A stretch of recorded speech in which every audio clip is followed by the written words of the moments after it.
But we begin with our big story. Israel's military reporting wide-scale strikes against Hamas and Hezbollah targets as it takes steps toward a ground invasion in Gaza. The death toll from the conflict is rising. 1,300 killed in Israel, including dozens of Americans.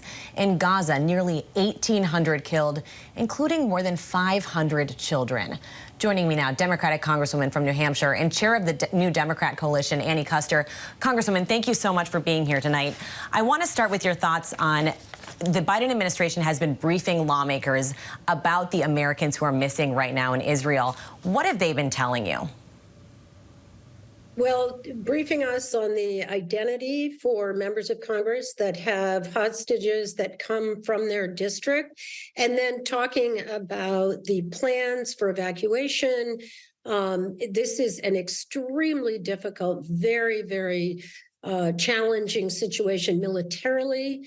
You talked about the 1 million Gazans that are fleeing the ground invasion that's coming from Israel.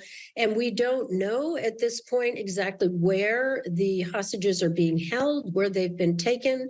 But we do know that one of the very cruel techniques of Hamas as a terrorist organization is that they use civilians, including Palestinian civilians, and in this case, American hostages, Israeli hostages, as a weapon of war, if you will, that they know perfectly well that there will be a retaliatory strike by Israel, and they hide themselves and their hostages within that civilian population, which is very, very difficult.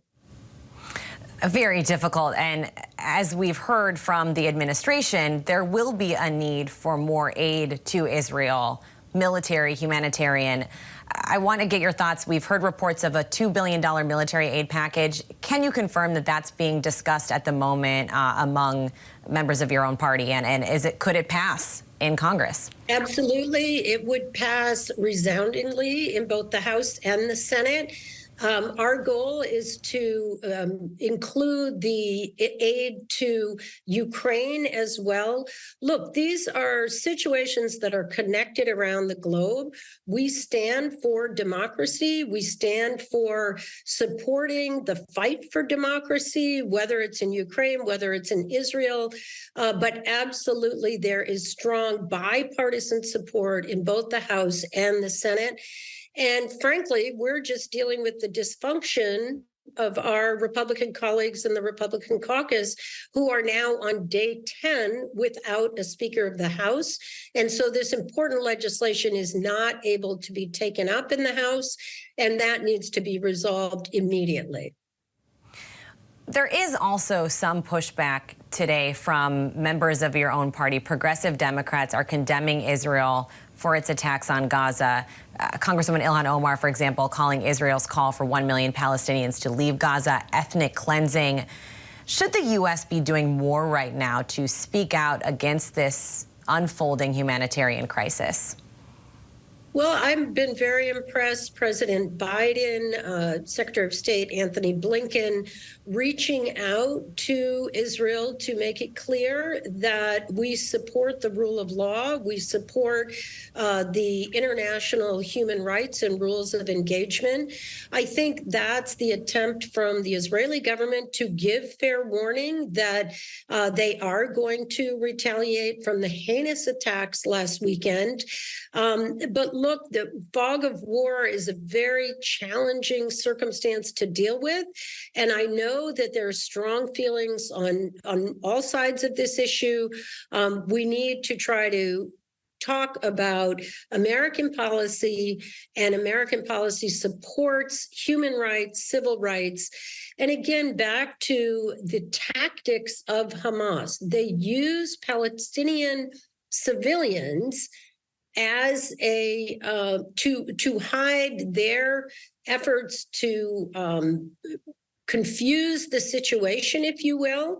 And I think what America needs to stand for is to resolve this crisis, to provide humanitarian aid, obviously to provide aid to Israel, and to try to protect human life wherever possible. But it's very, very challenging. And we do recognize the right of Israel to respond to the heinous attacks.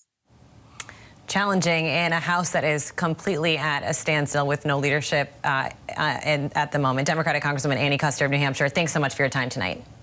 Let's bring the big story to our panel. Joining us today, ABC News contributor and SiriusXM host Mike Muse, ABC News contributor and former Republican chairman of the House Homeland Security Committee John Katko, Democratic strategist and president of Next Gen America Christina Tsinson Ramirez, and ABC News national security and defense analyst Mick Mulroy. Thank you all for being here today.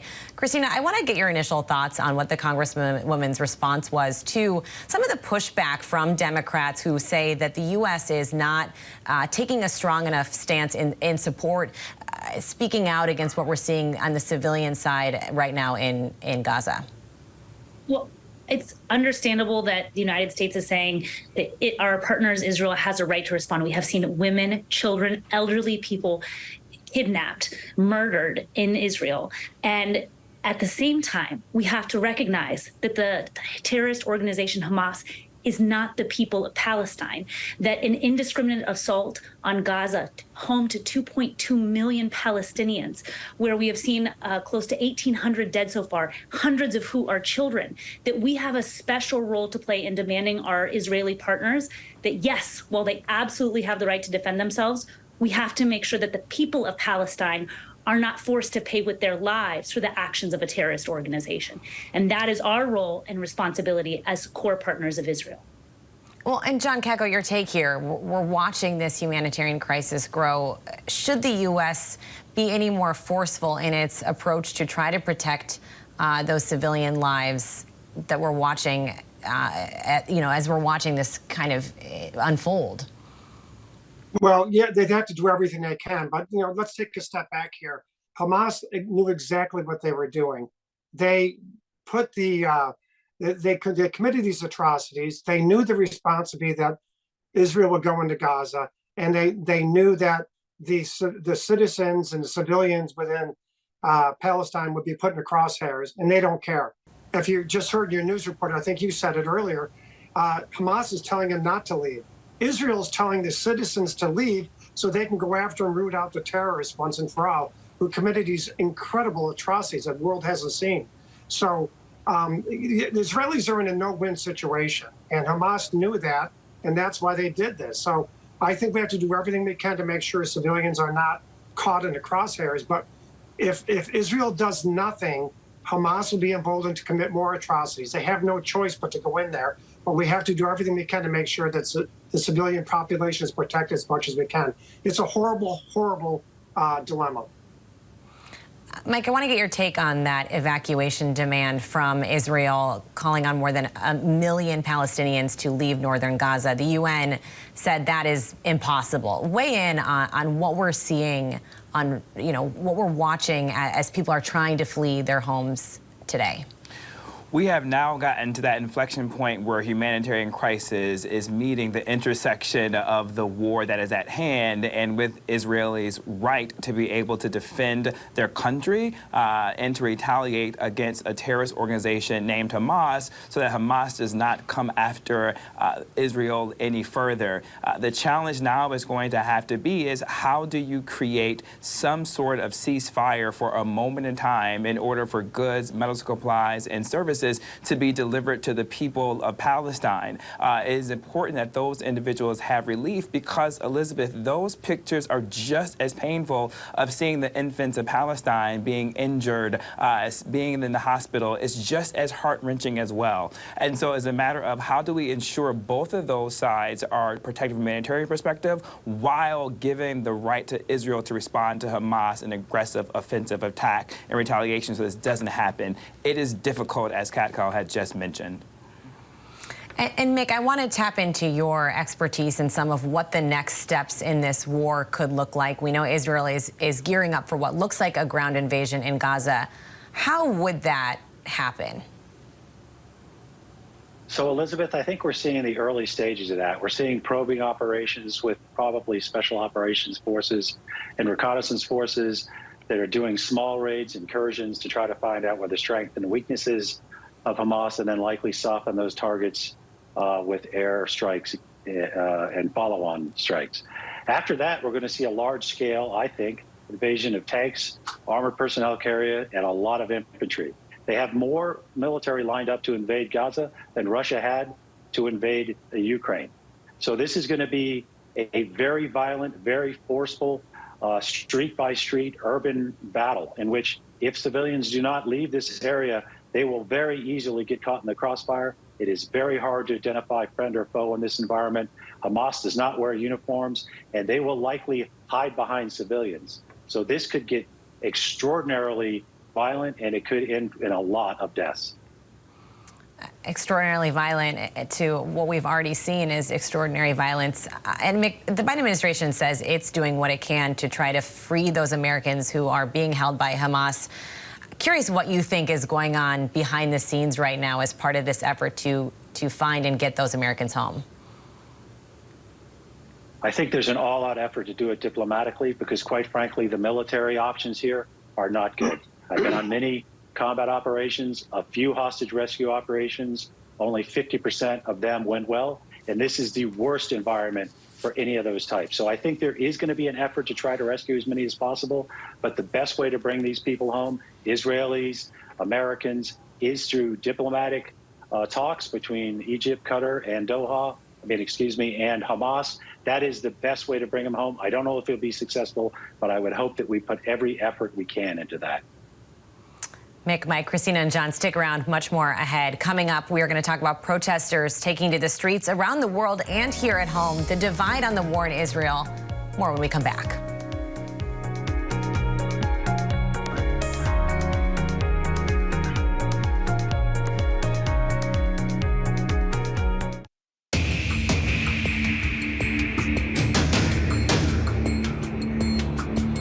The United States and Qatar share the goal of preventing this conflict from spreading. We discussed in detail our efforts to prevent any action, state or non-state, for creating a new front in this conflict. In the big story, with concerns of the Israel-Hamas war expanding to other areas in the region, top American officials are traveling to the Middle East. Secretary of State Antony Blinken meeting with the leaders of Qatar, Jordan, and the Palestinian Authority. Here at home, cities have ramped up security despite a lack of credible threats. Let's bring back our panel. Mick, have there been any credible security threats to the U.S. so far? So I think there certainly is indications with the former leader of Hezbollah, for example, calling on protests. We can obviously see that their version of protests usually ends in violence. I have not heard anything specifically of a credible threat, but I would certainly urge caution because you never know when it comes from an individual that just radicalizes himself. It's very unlikely that there would be much of a telltale sign it's going to happen. So I think everybody should take them seriously. And we've seen that be the case all throughout the day with law enforcement's presence. John, you know, globally we are seeing images of these large pro-Palestinian protests, especially in countries like Iran and Yemen. What impact, John Kakko, do you think that those protests could have on the conflict directly on the ground between Israel and Hamas? Well, this is precisely what Hamas wanted to accomplish by going into Israel and committing those atrocities. And, you know, people have a right to protest. People, and there's some legitimate beefs with respect to what's going on in Palestine. There's no question about it. But what is really shocking to me is, even in America, and we've seen several reports of that, how people seem to look past what happened and seem to be blaming the Israeli people and the Israeli government for everything that happened, including the savage brutality that took place with children and innocent civilians. So Hamas is getting their day. They're getting some support rallying around them. Whether or not that sustains itself long-term remains to be seen. But what's really shocking to me is that people think that they have to take one side or the other. There's no middle ground. You can denounce the atrocities and still be for the Palestinian people. And why more people aren't doing that around the world is beyond me. John, do you think that people are able to see two sides of this? Is that opinion misrepresented somehow? Well, I think, you know, listen, even in Congress, when I was in Congress, it became so polarized that there's a middle ground is almost antithetical to modern politics. And it seems like it's the same way now with this conflict. People came out that are pro-Palestinian and denounced the tactics of Hamas completely, but said they're here to support the Palestinian people. I think they have a lot more credibility and a lot more impact. And I think by them not doing that, it's hurting their cause. Mike Muse, we're seeing the impact of some of these threats. Hamas's Day of Rage threat ripple hitting home, hitting so many families. It's all over social media. Jewish parents posting that they're scared to send their kids to school. How are you seeing this kind of affect families in the day-to-day right now as they're watching these horrifying images? The goal of terrorists and terrorism is to make people feel unnerved and full of anxiety. And I have to say, Elizabeth, it's working. I had so many friends of mine call me in the last 24, 48 hours of concern. In particular, the calls increased yesterday. If we should stay in New York City, is it safe, Mike? What are you hearing at ABC? And so the anxiety level is extremely high. I think now that we've heard from President Biden forcibly America's unequivocal support and stance in Israel, now that we've heard from Secretary Blinken, we have now seen Secretary Austin on the ground, I think the White House needs to pivot to do more explaining on exactly what is happening. There's a vacuum of misinformation that is happening, and no one is really correcting the record that has a wide enough platform and podium to really explain what Hamas is doing in terms of how they're hiding amongst civilians, how they're hiding amongst women and children, and also to talk about how the plans with American allies of Israel and Europe and in the UK and Saudi Arabia are really working on humanitarian efforts, and how those allies are looking at the day after, once all the bombing is done, how do they help Palestine rebuild after Hamas is out of the way. I think now the administration has to do more of a double step of showing our support to Israel, but then also talking about the next steps for humanitarian and the diplomatic possibilities of solutions going forward. Well, Christina, weigh in there. Does the Biden administration need to do more explaining, as Mike Muse says? Yeah, I think there's an opportunity not only for the Biden administration to do more explaining, but to do everything in its power, again, to make sure that the people of Palestine don't pay the price with their lives for the actions of Hamas, a terrorist organization that is not the people of Palestine. I mean, what we're seeing right now, especially with ground forces potentially going in, we're talking about evacuating 1.1, or not evacuating, telling 1.1 million Palestinians to leave northern Gaza when the roadways have been bombed. There is very little fuel. How are people going to leave? It's a humanitarian crisis where we can be doing a lot more to make sure that Palestinians are not going to pay by the thousands with their lives. Ultimately, we want to see Israel have peace, have security. And my fear is that if the Israeli government and the army goes too far, too quickly, that they ultimately will not bring them the peace and the security they seek. Christina, Mike, John, and Mick, thank you. Coming up, House Republicans nominating Jim Jordan for House Speaker. Can he be the one to finally capture enough votes? That is in our spotlight. Come on back.